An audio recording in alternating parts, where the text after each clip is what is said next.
রাজশাহীর হাসপাতালের করিডোরে অপেক্ষা, শ্বাস নিতে না পারা শিশু আর অসহায় বাবা মায়ের চোখে একটাই প্রশ্ন, একটা আইসিইউ বেড কি পাওয়া যাবে? বাংলাদেশে আধুনিক চিকিৎসার সবচেয়ে জরুরি অংশ আইসিইউ ও ভেন্টিলেশন সেবা কতটা প্রস্তুত, আর এই ঘাটতির মূল্য কি দিচ্ছে সাধারণ মানুষ?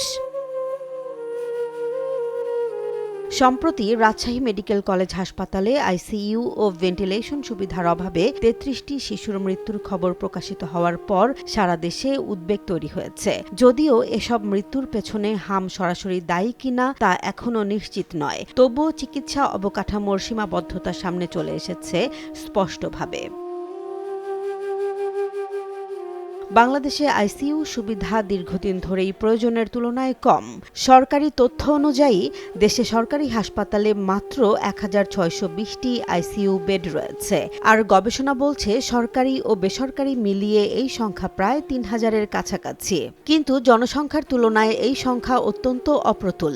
১ লাখ মানুষের জন্য আইসিইউ বেড মাত্র ০.৭, যা দক্ষিণ এশিয়ার অনেক দেশের চেয়েও কম। আইসিইউ মানে শুধু একটি বেড নয়, এটি একটি পূর্ণাঙ্গ লাইফ সাপোর্ট সিস্টেম। যখন একজন রোগীর একাধিক অঙ্গ ঝুঁকিতে থাকে বা শ্বাস নিতে পারে না, তখন ভেন্টিলেটরের মাধ্যমে তাকে বাঁচিয়ে রাখার চেষ্টা করা হয়। কিন্তু বাস্তবতা হলো, দেশে ঠিক কত ভেন্টিলেটর আছে তার নির্ভরযোগ্য তথ্যও নেই। সবচেয়ে উদ্বেগজনক বিষয় হল শিশুদের জন্য আইসিইউ সংকট। বাংলাদেশে মোট আইসিইউ বেডের মাত্র ৩% পেডিয়াট্রিক আইসিইউ, অর্থাৎ বড়দের তুলনায় শিশুদের জন্য জীবন রক্ষাকারী এই সেবা প্রায় অনুপস্থিত। ফলে রাজশাহীর মতো বিভাগে যখন একসাথে অনেক শিশু অসুস্থ হয়ে পড়ে, তখন পুরো সিস্টেম ভেঙে পড়ে। বিশেষজ্ঞরা বলছেন, হাম নিজে সবসময় প্রাণঘাতী না হলেও জটিলতা তৈরি করলে তা মারাত্মক হয়ে ওঠে, যেমন নিউমোনিয়া, শ্বাসকষ্ট বা মস্তিষ্কে প্রদাহ। এসব ক্ষেত্রে আইসিইউ ও ভেন্টিলেশন অপরিহার্য হয়ে পড়ে। কিন্তু যখন প্রয়োজনীয় সাপোর্টিভ পাওয়া যায় না, তখন চিকিৎসার সুযোগ সীমিত হয়ে যায়।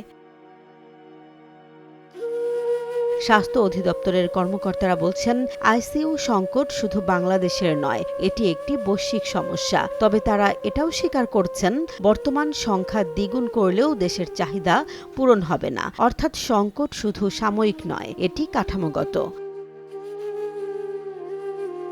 বিশেষজ্ঞদের মতে, এ সমস্যা সমাধানে প্রয়োজন দীর্ঘমেয়াদী পরিকল্পনা। শুধু যন্ত্রপাতি নয়, প্রশিক্ষিত জনবল, অবকাঠামো উন্নয়ন এবং জেলা পর্যায়ে আইসিইউ সুবিধা নিশ্চিত করা জরুরি।